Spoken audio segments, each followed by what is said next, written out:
नमस्कार दोस्तों। तो आज से हम शुरू कर रहे हैं अर्थव्यवस्था के जो विगत वर्षों के प्रश्न हैं 2012 से लेकर 2020 तक, उसका सारा विश्लेषण करेंगे। तो देखिए, ये 2012 का प्रश्न है अर्थव्यवस्था का। पहला प्रश्न है, निम्न में से किस वर्ष में असंगठित श्रमिक सामाजिक सुरक्षा अधिनियम पारित हुआ? तो 2008 में पारित हुआ था। देखिए, इस क्वेश्चन से मतलब ये क्वेश्चन रिपीट तो नहीं होगा, लेकिन हाँ, ये बात ज़रूर है कि इससे संबंधित जो भी करंट अफेयर हैं इस वर्ष के, उस पर ध्यान देने की आवश्यकता होगी। मतलब कि कहाँ पर करंट अफेयर पढ़ना है वो हमें समझ में आएगा इकोनॉमी में। तो असंगठित श्रमिक सामाजिक सुरक्षा अधिनियम पारित हुआ था 2008 में, ठीक है, दिसंबर 2008 में पारित हुआ था। अब नेक्स्ट देखते हैं। 113, तेंदुलकर समिति ने भारत में गरीबी रेखा के नीचे की जनसंख्या का प्रतिशत कितना आकलित किया था? तो तेंदुलकर समिति 2004 में गठित की गई थी, 4-5 के वर्ष में, और 2009 में इसने रिपोर्ट दिया है। तो 2004-05 में जो गरीबी आकलित की थी 37.2% आकलित की थी। तो ये बात याद रखना है, विकल्प बी इसका सही आंसर है। खैर, गरीबी रेखा से संबंधित और भी कई समितियां थी, जैसे कि बाई की अलग समिति, लकड़वाला समिति, ये सुरेश तेंदुलकर समिति, इसका पूरा नाम है सुरेश तेंदुलकर समिति, और सी रंगराजन समिति। तो ये 4 समितियों के नाम भी याद रखने योग्य हैं, और ये सीक्वेंस में है। कभी कभी सीक्वेंस लगाने के लिए भी दे देता है कि पहले कौन आया बाद में कौन आया। तो सबसे पहले बाई की अलग समिति, फिर लकड़वाला समिति, फिर सुरेश तेंदुलकर समिति, फिर सी रंगराजन समिति। थोड़ा सा व्याख्या भी देख लेते हैं। सुरेश तेंदुलकर समिति के अनुसार वर्ष 2004-05 में भारत में गरीबी रेखा के नीचे जनसंख्या 37.2% था, यानी कि 37.2% आकलित किया गया था। इसने रिपोर्ट दिया था 2009 में, ये भी बात याद रखना है। इस संदर्भ में ग्रामीण क्षेत्रों की गरीबी 41.8% और शहरी क्षेत्रों की गरीबी 25.7%, मतलब कि शहरी गरीबी कम आकलित हुई थी और ग्रामीण गरीबी ज़्यादा आकलित हुई थी। किसके द्वारा? सुरेश तेंदुलकर समिति के द्वारा, ठीक है। 114, मतलब नेक्स्ट क्वेश्चन, निम्नलिखित राज्यों में से किसके द्वारा अपना वन अपना धन योजना प्रारंभ किया गया? तो हिमाचल प्रदेश का ये योजना है। तो अब तो ये रिपीट होगा नहीं, क्योंकि 2012 के आसपास का है। तो इस तरह की योजनाओं पे फोकस करना होगा। नेक्स्ट क्वेश्चन है, भारत में शुरू की गई स्वाभिमान योजना किससे संबंधित है? तो स्वाभिमान योजना जो है वो ग्रामीण बैंकिंग से संबंधित है, मतलब वित्तीय समावेशन के लिए स्वाभिमान योजना चलाया गया था 2011 में। तो अब इस क्वेश्चंस के आधार पर अभी कौन सा बनेगा? जनधन योजना बनेगा। जनधन योजना है जो वित्तीय समावेशन के लिए चलाया गया है। तो इसी तरीके से देखना होगा। 116, निम्नलिखित में से किस क्षेत्र से भारत में सकल राष्ट्रीय उत्पाद यानी कि जीडीपी का सबसे बड़ा भाग प्राप्त होता है? तो जीडीपी का सबसे बड़ा भाग तो सेवा क्षेत्र से प्राप्त होता है, आज भी प्राप्त होता है। और 2021 की बात करें करंट अफेयर की, तो ऐसे आप कब वीडियो देख रहे हैं मुझे पता नहीं है, लेकिन इस वर्ष जो है 2021 में 16% योगदान रहा है जीडीपी में। तो ये क्षेत्र देखना होगा। अच्छा, फिर ये आता है कि जीडीपी है क्या? तो आपको पता ही होगा कि एक वित्तीय वर्ष में जितनी भी उत्पादित अंतिम वस्तुएं हैं, मतलब जितने भी उत्पादित गुड्स और सर्विसेज हैं, वस्तुएं और सेवाएं हैं, उसका अंतिम मूल्य जो होगा वो ही जीडीपी कहलाता है। और ध्यान रखिए, ये उत्पादन जो होगा ये घरेलू सीमा में होगा, मतलब राष्ट्र की घरेलू सीमा में। मैं फिर से कहता हूँ, एक वित्तीय वर्ष में किसी भी देश के घरेलू सीमा के अंतर्गत उत्पादित सभी अंतिम वस्तुओं और सेवाओं का अंतिम मूल्य जो होता है वही जीडीपी कहलाता है। तो ये बात हो गया। अच्छा, ये सब पुराना डेटा है तो पढ़ने का कोई मतलब नहीं बनता। नेक्स्ट क्वेश्चन, निम्नलिखित में से कौन सा भारत में मुद्रास्फीति के प्राकलन का सबसे प्रचलित माप है? तो मुद्रास्फीति के प्रचलन का सबसे प्रचलित माप जो है वो थोक मूल्य सूचकांक है, यानी WPI। तो ये बात याद रखना है। अच्छा, मुद्रास्फीति क्या होती है? मुद्रास्फीति होती है महंगाई का बढ़ना। अगर सामान्य भाषा में समझा जाए तो मुद्रास्फीति होती है महंगाई का बढ़ना, और इसका जो सबसे प्रचलित है इसके प्राकलन का, मतलब कि इसके मेजरमेंट का, तो थोक मूल्य सूचकांक है। WPI के द्वारा देखा जाता है कि मुद्रास्फीति कितनी है। व्याख्या पढ़ देता हूँ। भारत में मुद्रास्फीति के प्राकलन का सबसे प्रचलित माप थोक मूल्य सूचकांक है। पहला, अच्छा ऐसा नहीं कि अन्य के द्वारा नहीं माप इसका मेजरमेंट होता है, अन्य भी विधियाँ हैं, लेकिन प्रचलित माप थोक मूल्य सूचकांक है, यानी कि WPI। पहला थोक मूल्य सूचकांक 10 जनवरी 1942 यानी 1942 से शुरू होने वाले सप्ताह से प्रारंभ हुआ। तो ये फैक्ट महत्वपूर्ण है कि अगर पहला थोक मूल्य सूचकांक WPI कब से शुरू हुआ है, तो 10 जनवरी 1942 यानी आज़ादी के पहले से शुरू हो गया था। जबकि आधार वर्ष क्या था? जिसका आधार वर्ष था 1939 यानी कि 1939 आधार वर्ष रखा गया था, और 10 जनवरी 1942 से शुरू हो गया WPI का मेजरमेंट, ठीक है। अभी क्या है थोक मूल्य सूचकांक का आधार वर्ष? तो अभी है 11 से 12, 2011 से 12 जो है वो आधार वर्ष है। जो पहला हुआ था 10 जनवरी 1942 को, उसका आधार वर्ष था 1939।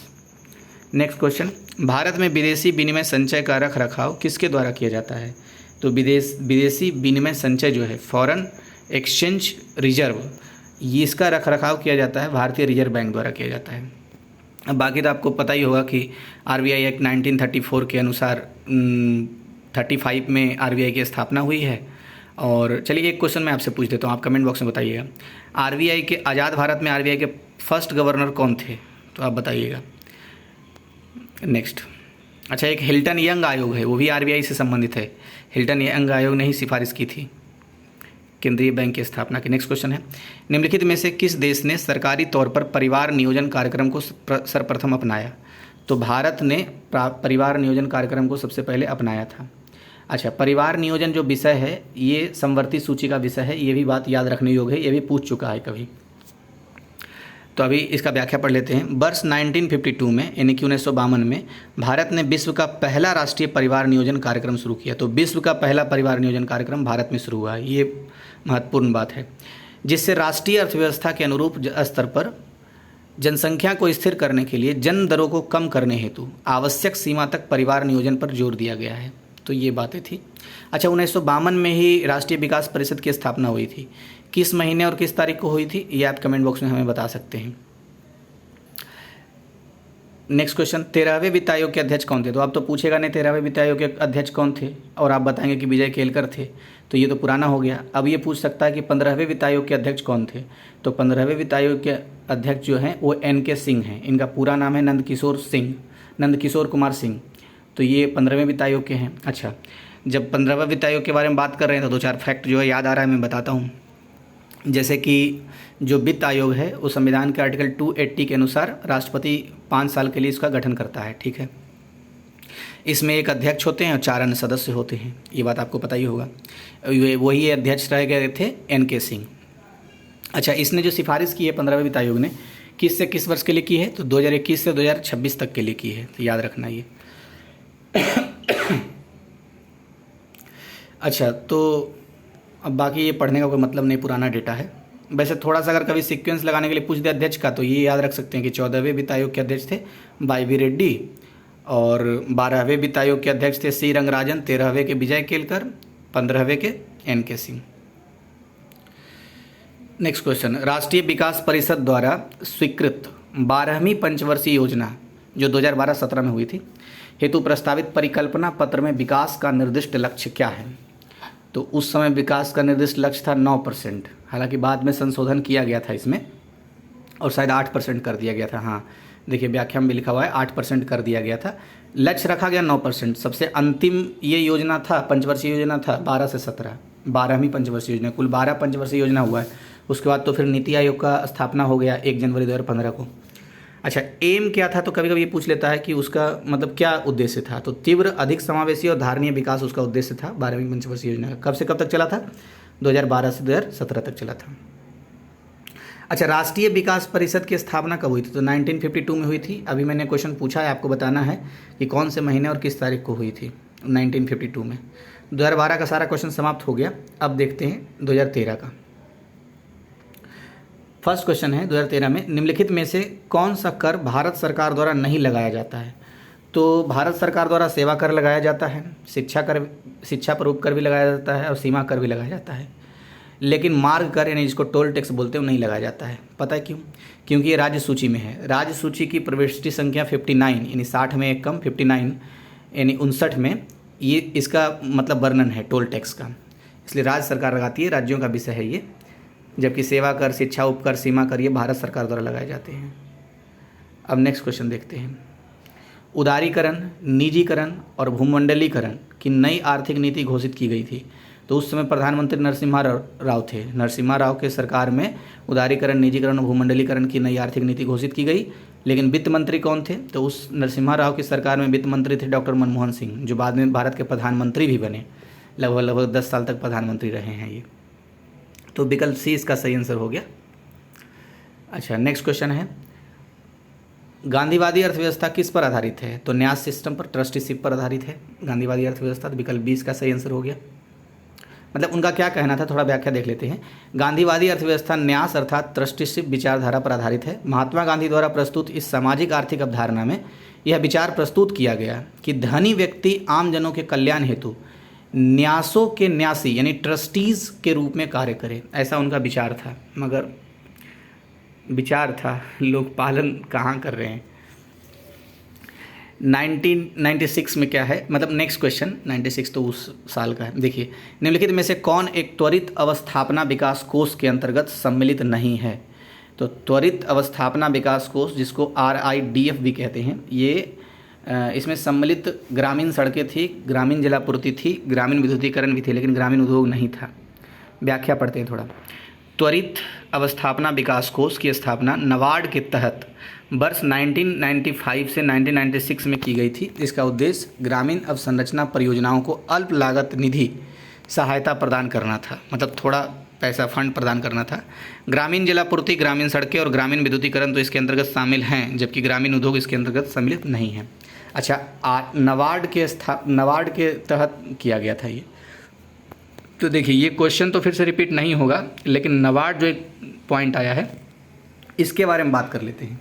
आपको पता ही होगा कि नबार्ड की स्थापना कब हुई थी, 12 जुलाई 1982 को। कौन सी समिति की सिफारिश पर? शिवरामन समिति की सिफारिश पर। अच्छा, नबार्ड जिस समय स्थापित हुआ उस समय कौन सी पंचवर्षीय योजना चल रही थी भारत में? तो आप मुझे बताएंगे कमेंट बॉक्स में, बताइए। मतलब मैं ये पूछ रहा हूँ कि 1980 से लेकर के 1985 तक में जो पंचवर्षीय योजना चली वो कितने क्रम की थी? कुल 12 पंचवर्षीय योजना है, तो बताना है कि वो कौन सा था। चलिए विकल्प दे देता हूँ मैं आपको, 6ठी, 7वीं, 8वीं। अब बताइए, या अगर कोई और विकल्प है तो वो भी देख के बताइए। नेक्स्ट क्वेश्चन है, किसी देश की आर्थिक वृद्धि की सर्वाधिक उपयुक्त माप है। तो देखिए, कौन सा देश कितना आर्थिक वृद्धि कर रहा है, यानी आर्थिक समृद्धि कितनी वहाँ है, ये पता कैसे पता चलेगा? वहाँ का प्रति व्यक्ति आय उत्पाद देख लेंगे, प्रति व्यक्ति उत्पाद कितना है उससे हम माप सकते हैं इसका। तो पर पर्सन जो प्रोडक्शन हो रहा है, GDP जिसको हम कह सकते हैं, तो GDP कितनी है वो हम देख लेंगे तो पता चल जाएगा आर्थिक वृद्धि कितनी हो रही है। विकल्प डी इस हिसाब से आंसर सही हो गया। अच्छा, आर्थिक वृद्धि या समृद्धि क्या होता है? देखिए, समान तौर पर तो ये होता है कि GNP, GDP या पर कैपिटा इनकम जो होता है, अगर वो बढ़ रहा है तो समझते हैं कि आर्थिक वृद्धि हो रहा है। अच्छा, अब तो ये इसका विकल्प डी इसका आंसर हो गया। थोड़ा सा व्याख्या देख ले, व्याख्या की ज़रूरत नहीं है इसमें, ऐसा लिख दिया। एक क्वेश्चन आया था पिछले वाले वर्ष में, मुद्रास्फीति का प्रचलित माप क्या है? तो जिस तरह से आर्थिक वृद्धि का प्रचलित माप प्रति व्यक्ति उत्पाद है, उसी तरह से मुद्रास्फीति का प्रचलित माप जो है वो WPI होता है, यानी होलसेल प्राइस इंडेक्स होता है। तो याद रखना है। मैं फिर से बोल देता हूँ, आर्थिक वृद्धि का अगर मेजरमेंट देखना है, उपयुक्त मेजरमेंट, तो प्रति व्यक्ति उत्पाद कितना है यानी GDP। मुद्रास्फीति यानी इन्फ्लेशन का प्रचलित माप देखना हो तो हमें WPI विधि को अपनाते हैं सामान्य तौर पर, और भी विधियां हैं हालांकि। Next question, national stock exchange of India का प्रवर्तक कौन है? तो भारतीय state bank, LIC, GIC, IDBI, ये सब सारे हैं। तो विकल्प डी इसका सही आंसर हो गया। अच्छा, इसका व्याख्या पहले पढ़ लेते हैं, फिर कुछ एक्स्ट्रा पॉइंट देखेंगे। National stock exchange of India की स्थापना 1992 में हुई थी और फेरवानी समिति की सिफारिश पर हुई थी। 1991 में दरअसल फेरवानी समिति ने सिफारिश की थी नेशनल स्टॉक एक्सचेंज के बारे में, और 1992 में इसकी स्थापना हो गई। इसकी प्रारंभिक जो कैपिटल थी वो 25 करोड़ रुपए थी। इसका हेडक्वार्टर अभी वर्ली, मुंबई में है। ठीक है, तो यही खास बात है। हालांकि जो 3 दिया गया ना, भारतीय स्टेट बैंक यानी SBI, LIC, GIC, IDBI, इसके अलावा भी और भी थे जो इसके प्रवर्तक के रूप में काम किए, जैसे कि ICICI, IFCI, SBI capital market limited, SHCIL, ILFS, ये सब भी थे। अब देखिए नेक्स्ट क्वेश्चन, स्वाधार योजना है। तो कठिन परिस्थितियों में महिलाओं के लिए स्वाधार योजना का शुभारंभ किया गया था 2002 में। तो महिलाओं से संबंधित जो इस वर्ष की योजनाएं हैं उस पर थोड़ा फोकस करना होगा, वो देखना होगा। ये तो अब रिपीट करेगा नहीं। नेक्स्ट क्वेश्चन, प्रधानमंत्री ग्रामोदय योजना का ध्येय है। तो ग्रामीण आवश्यकताओं की पूर्ति, जैसे कि प्राथमिक शिक्षा, स्वास्थ्य, रक्षण, पेयजल, आवास, ग्रामीण सड़कें, ये सब है प्रधानमंत्री ग्रामोदय योजना का ध्येय। 2000 से 2001 में प्रारंभ किया गया था।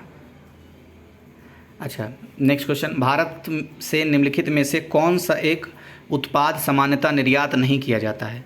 तो देखिए, गेहूं का निर्यात कभी कभी होता है, चावल का भी होता है, चीनी का भी होता है, लेकिन दाल का नहीं होता, क्योंकि दाल का उपभोग हम खूब करते हैं, मतलब उतना कर रहे हैं जितना उत्पादन होता है।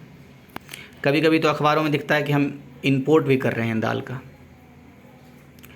नेक्स्ट, राष्ट्रीय प्रतिदर सर्वेक्षण 61वें दौर के आंकड़ों के अनुसार चालू प्रतिदिन स्थिति के आधार पर ग्रामीण और शहरी क्षेत्रों में बेरोजगारी है। तो उस हिसाब से, उस समय के हिसाब से तो 8% इसका यानी विकल्प ए सही है। लेकिन महत्वपूर्ण हमारे लिए ये नहीं है, हमारे लिए महत्वपूर्ण ये है कि इस वर्ष बेरोजगारी के आंकड़े कितने हैं, जो संबंधित संस्था हैं उसने क्या जारी किए हैं उस पर ध्यान देना होगा, यानी करंट अफेयर में जो है उस पर थोड़ा फोकस करना होगा, क्योंकि पूछ सकता है, कभी पूछा है तो। फेमा यानी कि विदेशी मुद्रा प्रबंधन अधिनियम को अंतिम रूप से लागू कब किया गया था? 2002 में अंतिम रूप से लागू किया गया था।